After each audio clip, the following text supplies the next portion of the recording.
is this person that wants to burn down my compound? You people want to kill me?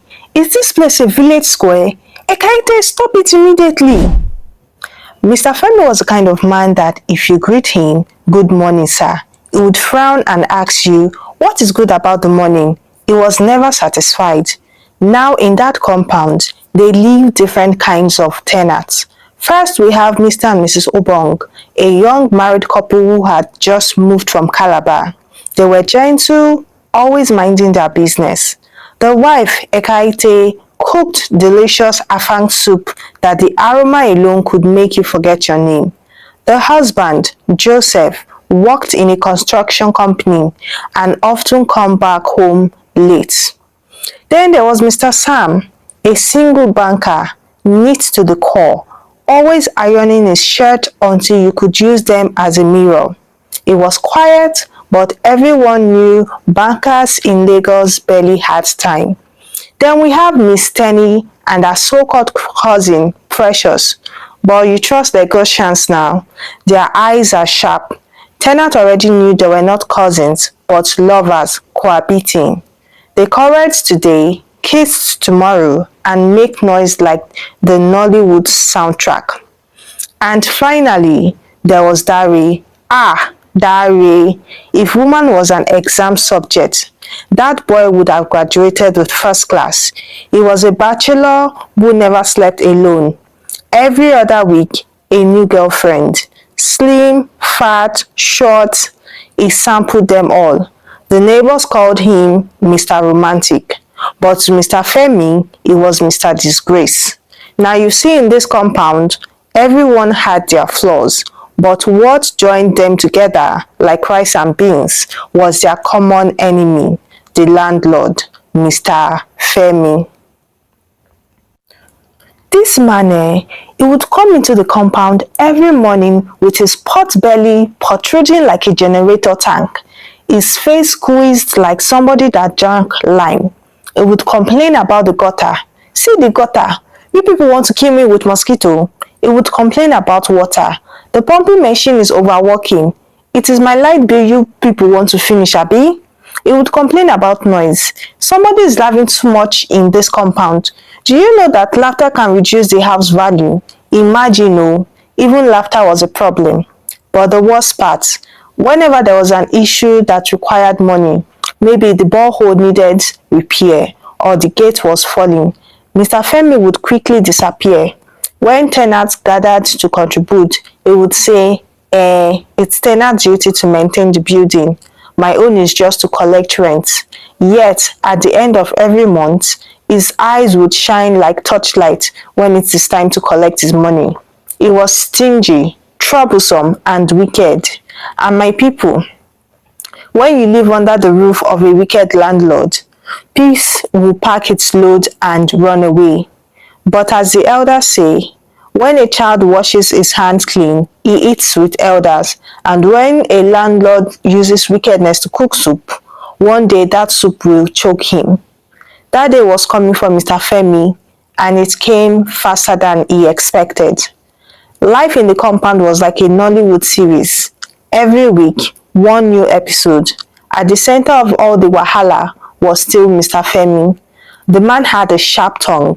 If words were cutlass, all his tenants would have been bleeding every day. He found fault in everything, no matter how small. One evening, the tenants were gathered outside, enjoying the cool breeze. Mrs. Obong was roasting corn by the side of the gate. The aroma filled the air and even the mosquitoes paused their biting to inhale it. That was when Mr. Femi walked in. He looked at the smoke rising from the roasting corn and shouted, "Who is this that wants to burn down my compound? You people want to kill me? Is this place a village square? Ekaite, stop it immediately." Everybody kept quiet, but in their minds, they were saying, "Landlord, must you shout like this? Ordinary roasting of corn." Ekaite, being a gentlewoman, quickly packed up her corn, and although she was pained, later that night, she told her husband, This man will not let us have peace in this compound. Every day, complain, complain. If I breathe too loud, he will say it's noise pollution. Her husband only sighed. Don't worry, my dear. Patience is a virtue. Let's just endure. But not everyone was as patient as Joseph. Mr. Sam the banker tried to leave quietly, but even he wasn't spared. One morning, he was ironing his shirt in the corridor, trying to get ready for work. Mr. Femi came out with his wrapper tied carelessly, his big stomach leading the way. Sam, he barked, are you running a dry cleaner business here? Every time I see you ironing outside, you want to spoil the electricity in my building, abi? If my meter explodes, you will pay with your banker's salary. Mr. Sam nearly swallowed his tongue. But sir, I only iron once in the morning before work. Keep quiet, Mr. Femi cut him off. Do you know how much I bought this wire when I built this house in 1995? Do you think it's cheap? My people, do you see? The man built the house in 1995 but still wanted tenants to respect the wires as if they were gold. Now when it came to Teni and Precious, the wahala was plenty. Anytime they quarreled, Mr. Femi would be the first to knock on their doors, shouting, two women under my roof, fighting like goats. You want to disgrace me in front of the street people? If you people cannot live in peace, pack out. But when they made up, laughing and playing music, he would also complain. Why is this compound sounding like a nightclub? Do you want my house to collapse? Ah, the man was impossible. Still, the person who suffered the most was Dari. You see, Dari was the kind of man who believed life was for enjoyment. He changed girlfriends like people change GSTV channels. On Monday, he would bring a slim, light-skinned babe. By Friday, a curvy, dark-skinned queen. Sometimes, the new girlfriend would meet the old one at the gate and the drama would make the whole compound gather like a cinema audience. The tenants did not mind too much. They laughed, they gossiped, they shook their heads, but they left him alone. After all, Barry was using his own money to fund his lifestyle. But to Mr. Femi, Barry was a thorn in the flesh. One Saturday morning, the tenants were washing clothes outside, chatting as usual. Suddenly, Mr. Femi's voice rang out like a police siren. Dare, come out, Dare. The young man stepped out, shirtless, holding a bucket of water. His body was still fresh from the gym, chest shining. Yes, landlord, what is it again? Mr. Femi pointed his walking stick at him like a judge. Do you think this place is a hotel? Every day different woman. Do you think I built this house for you to be doing prostitution here? The whole compound froze. Even the lizard on the wall stopped nodding. Dari's face changed. Landlord, with all due respect, this is my personal life. I pay my rent. I don't owe you. How is it your business? Shut up, Mr. Femi growled. You are a disgrace. A young man like you wasting your life, bringing shame to my house. If you continue like this, you would end up in the gutter. My people, it was a public humiliation, and this wasn't the first time. Every opportunity, Mr. Femi would insult Dari, sometimes in front of the whole street. He would call him useless, shameless, a woman rapper, all sort of names. At first, Dari tried to laugh it off.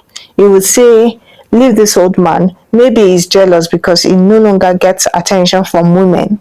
The tenant would laugh, but inside Dari's heart, anger was boiling because the elders say, if you beat a drum too much, even the stick will break, and the stick was about to break. One fateful day, after yet another humiliation, Dari made a decision that would shake the entire street. He swore to himself, enough is enough. This landlord will learn a lesson he would never forget. My people, let me tell you something. Anger is like kerosene. If you keep pouring it on fire, one day the whole place will explode. This was how Dare's anger finally exploded. It happened on a Sunday morning. The tenants were all outside, dressed in their Sunday best, preparing to go to church. Children were running around, women tying head ties, men polishing their shoes. Even the compound dog, Bingo, looked fresh as if it was going to service. Then from nowhere, Mr. Femi's voice cut through the peace like cutlass slashing bush. Dare, where is that useless boy? Dare! The young man came out, already dressed in a crisp white shirt, about to follow one of his girlfriends to church. But before he could say a word, Mr. Femi shouted, "Is this a brothel? Yesterday night I counted. You brought in a new woman again. Every time, every week, different nonsense. You're a curse to this compound. If I had known, I would never have rented to you. Shameless man." My people, the whole compound went silent. Even the harmattan breeze stopped blowing. The girl standing beside Dare turned red with shame. She quickly picked her bag and left the compound, covering her face. Children started giggling. Some tenants shook their heads. Others whispered. Dare stood there, his jaw clenched, his fist tightening. His pride had been torn to pieces in public. He tried to speak, but Mr. Femi did not stop. Your mates are building houses, buying cars, marrying wives. Look at you, wasting your life on women. One day, you will carry disease and die. Mark my words. Ah! The last sentence pierced Dare's heart like an arrow. His ears buzzed, his chest bawled. Something inside him snapped. He did not argue. He did not reply. He only turned, entered his room, and shut the door. The other tenants murmured. Mrs. Obong whispered to her husband, "Joseph, this landlord has gone too far. Must he disgrace him like this?" Joseph shook his head. I don't like where this is going. That Daru boy, his blood is hot. He won't take this light." And he was right. Inside his room, Dare paced back and forth like a lion in a cage. His heart pounded. His mind replayed every insult, every humiliation. He thought about the names Mr. Femi had called him in front of strangers. He thought about how his girlfriends had laughed at him, later calling him landlord's boy. Enough is enough, Dare muttered under his breath. This man thinks he can disgrace me forever. He will see who is truly shameless. That evening, when the compound was quiet, Dare made a few phone calls, short calls, secretive calls, calls to people who lived in the shadows of Lagos. Boys who did not wear suits to work, but carried iron rod and matches in their bags. Boys who answered to no one but money. He arranged everything. The plan was simple, quick, brutal, and humiliating. He wanted Mr. Femi to feel what it meant to be stripped of dignity. He wanted the landlord's pride to be shattered in the way his own had been shattered. And my people, when a man decides to fight humiliation with humiliation, the end is never sweet. 3 days later, it happened. It was a Wednesday afternoon. The sun was blazing hot. The tenants were minding their business. Mr. Femi, as usual, was parading the compound, grumbling about how the tap was dripping too much water.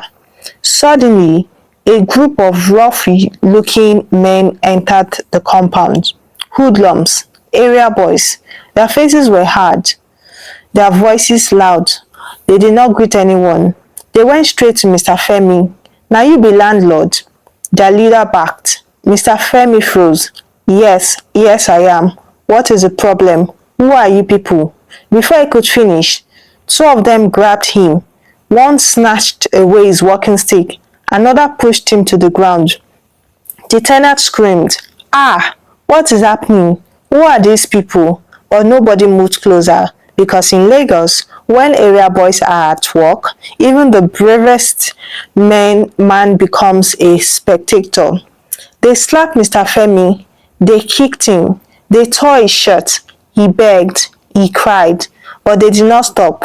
Finally, they stripped him to his underwear right there in broad daylight in front of his tenant.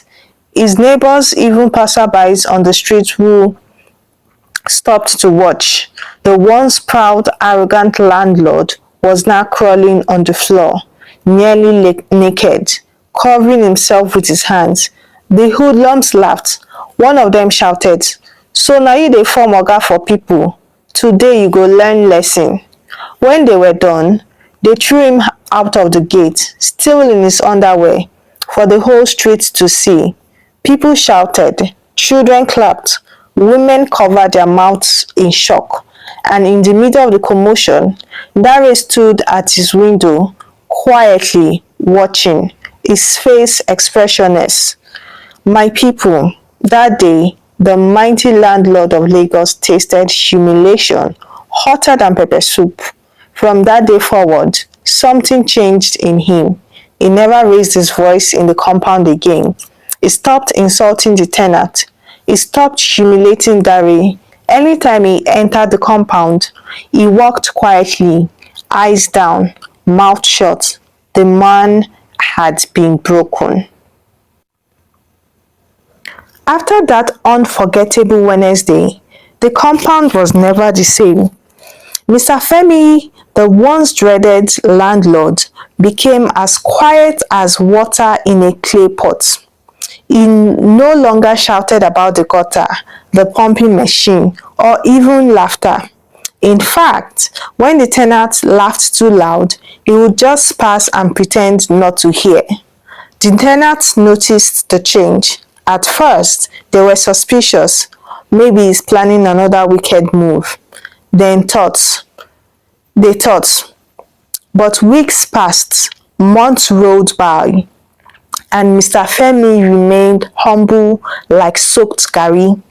Even Dare, the one who suffered the most humiliation, walked freely now. He still brought girlfriends, but the landlord never said a word again. Sometimes their eyes would meet, and Mr. Femi would quickly look away. Ah, the mighty had fallen. The other tenants secretly thanked Dare, though none of them admitted it openly. In their hearts, they knew he had done what they were all too afraid to do. Because truly, sometimes, when wickedness goes unchecked, it grows wings and becomes a monster. One evening, the tenants gathered in the compound, sharing groundnuts and stories. Mrs. Obong spoke softly. My people, this life is deep. You see that landlord? He thought he was untouchable, but see how ordinary area boys humbled him in one afternoon. Her husband nodded. The elders say when pride climbs a palm tree, shame will be waiting for it at the bottom. Mr. Sam, the banker, added, I actually pity him. He had power, but he used it in the wrong way. Instead of being a father to us, he became our enemy. Even Teni and Precious agreed, clapping their hands. It is true. This should be a lesson for all of us. Nobody holds the key to life. Today you may be strong, tomorrow you may be on the ground. As for Dare, he kept his secret. He never confessed to anyone that he was the one who called hoodlums. He just sat quietly, smiling to himself. In his heart, he knew revenge had been served. But listen, although Dare got his peace, what he did was dangerous because violence is like a stone thrown into the market. You don't know whose mother it will hit. Things could have gone wrong. Worse, someone could have been injured or even killed. But that is Lagos life. When tempers rise, anything can happen. And as for Mr. Femi, his humiliation followed him beyond the compound. Before, people in the streets mocked him. Children sang songs behind his back. In the evening, neighbors would whisper, "See him, landlord that used to shout like a lion. He now moves like a wet chicken." He learned his lesson the hard way. And so, my people, the compound found peace at last. Tenants, tenants came and went, but no one ever forgot the day the landlord from hell was stripped of his pride and sent home in his underwear. Moral of the story: authority is not a license for oppression. A landlord should protect, not torment, and tenants should respect, because in this life, no one holds power forever. If you loved this story, if you liked this story, give this video a thumbs up, subscribe, leave a comment in the comment section down below, and I will see you in my next. Bye.